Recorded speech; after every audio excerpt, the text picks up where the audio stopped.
कई भक्त कहते हैं जी हमें मेरे 3 दिन मंत्र ना जपा, मैंने 4-5 दिन मैंने नाम नहीं जपा। क्यों नहीं जपा? कि टेंशन हो गई थी।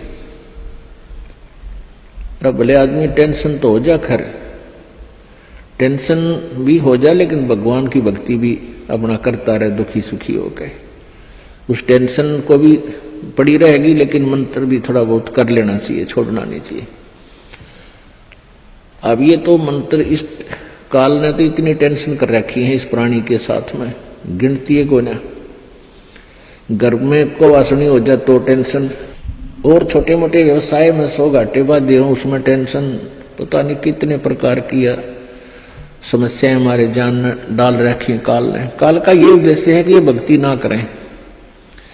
जब इनको मनुष्य शरीर प्राप्त हो तब तो इनमें इतनी टेंशन भर दी या विकार भर दिए, कोई घुट्टी लावे, कोई जुआ खेले, कोई दारू पीवे, बीड़ी पीवे, सिगरेट पीवे, कोई 2 नंबर के काम में, कोई कोठी बनाने के काम में, यानी को इनको सबको ऐसा व्यस्त कर रखा है कि फुर्सत को ना। और फिर अब ये है भक्ति का समय आ गया, अब ये भक्ति युग आ गया, भक्ति का काल आ गया, समय भक्ति काल, बिजली पीढ़ी आएगी। और इसमें काल ने कति पूरा अंगा ला दिया।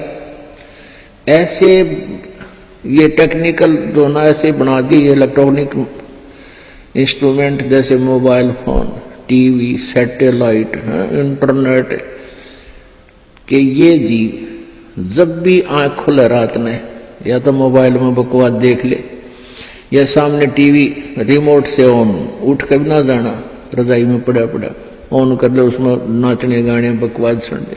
यानी भक्ति से कोसों दूर रहे ये प्राणी। अब इसने कितना कुछ, अभी 20-30 वर्ष से आप देख रहे हो कितना कुछ ये साइंस ने तरक्की कर दी, या काल गिवन है, इस काल ने दे रखी है।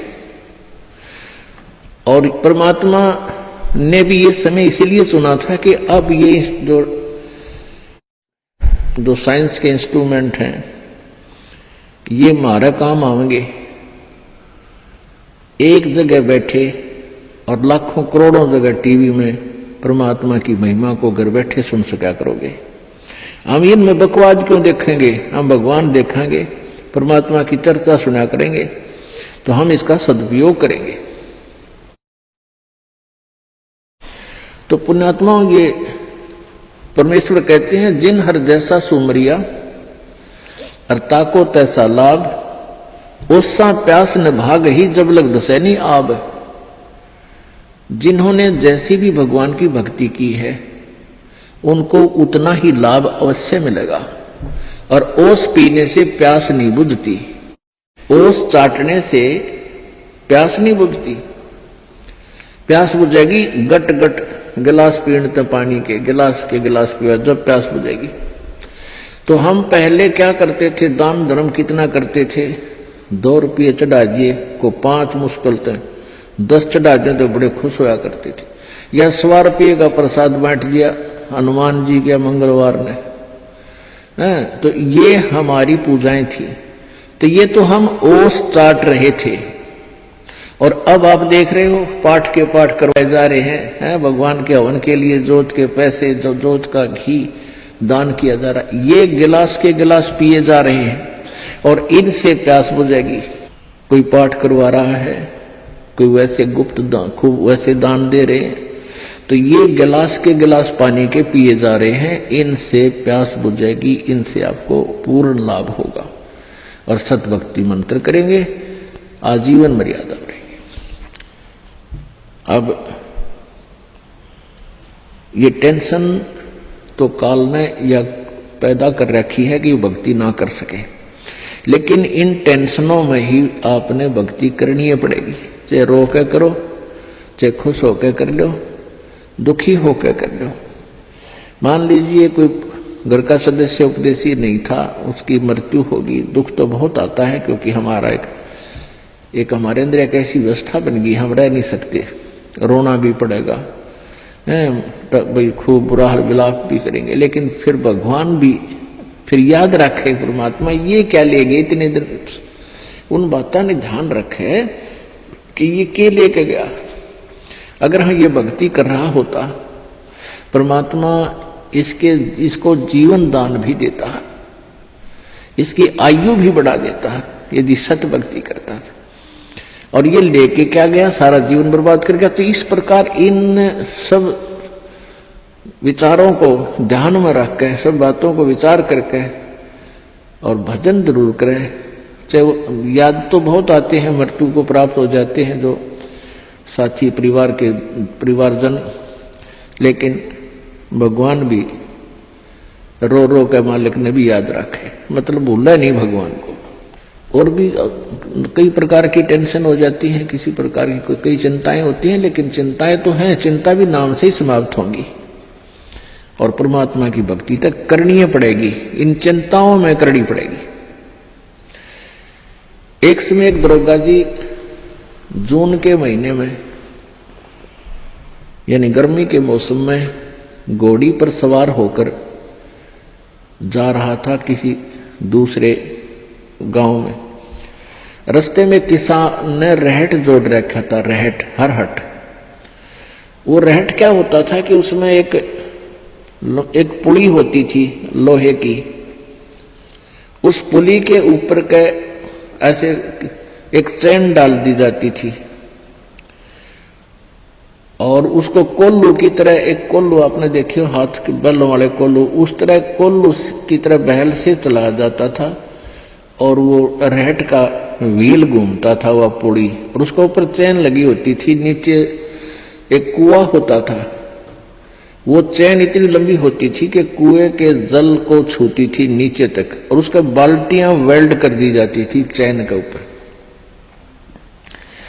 और वो बैल से बैलों को घुमा जाता था कोल्लू की तरह, तो वो व्हील घूमता था, वो पुड़ी घूमती थी, वह चैन साथ में घूमती थी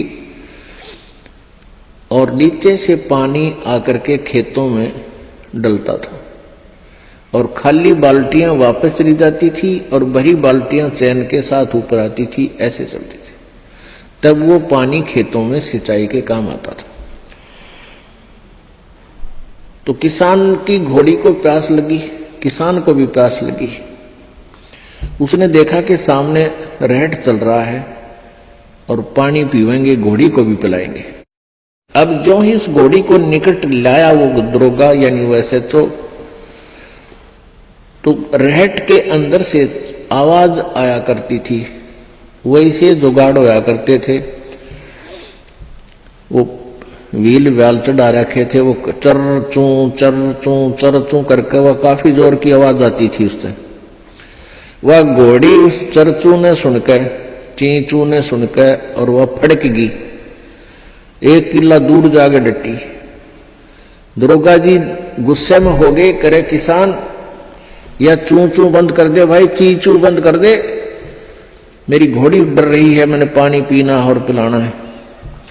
अब किसान ने वो बैल रोक दिए, जो बैल चल रहे थे, कोल्लू को सा फिरा रहे थे, उससे वो चलने से आवाज आ रही थी, पानी भी आ रहा था। तो किसान ने वह बैल रोक दिया तो पानी आना, जल आना भी बंद हो गया और आगे जल सीधा खेत में जा रहा था।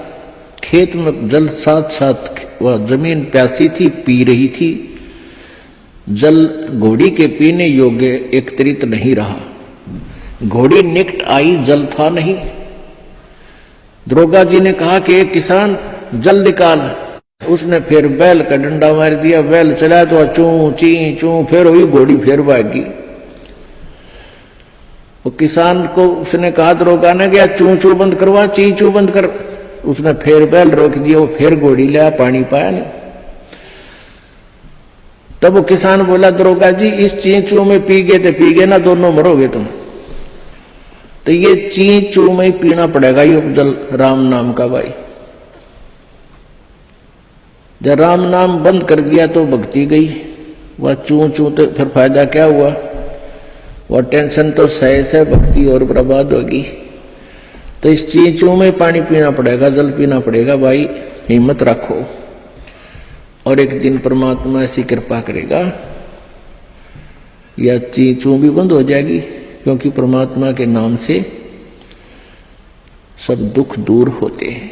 कबीर 5 पहर धन दे गया और 3 पहर रया सोए, एक पैर हरि ना भजा फिर मुक्ति कहां से होए। 8 पहर 24 घंटे को 8 पहर में, पहले 8 पहर होती थी 24 घंटे की। अब परमात्मा कहते हैं तो एक पैर में 8, एक पैर में 3 घंटे हो गए। तो परमात्मा कबीर जी ये बताना चाहते हैं कि 3 पैर तन धंधा करया 15 घंटे, 5 पैर तो 3 पैर तो सो गया, यानी एक दिन रात टोटल पूरा कर दिया। और एक पैर हरि ना बजा, 3 घंटे भी भगवान को नहीं दिए तूने। 5 पैर धन दे गया, 3 पैर रया सोए, एक पैर हरि ना जप्यो मुक्ति कहां से हुई। यानी टोटल 3 घंटे परमात्मा ने बता दिए कि पूरे 24 घंटे में 3 घंटे आप भगवान के भजन में अवश्य लगाओ। और उनका ये नहीं है कि स्पेशल एक जगह बैठ के लगा लो, बहुत समय होता अपने पास। जैसे आप जी कोई मजदूरी के लिए जाते हो, घर से वहां तक घंटा एक लगे, मालिक का सिमरण करता जा। बस में बैठकर जा रहे हो कहीं काम, बस वहां भक्ति करें। खेतों में जा रहे हो, खेतों से घर से लेकर वहां तक जो खूब भक्ति करे, अपना मंत्र ने याद रखे।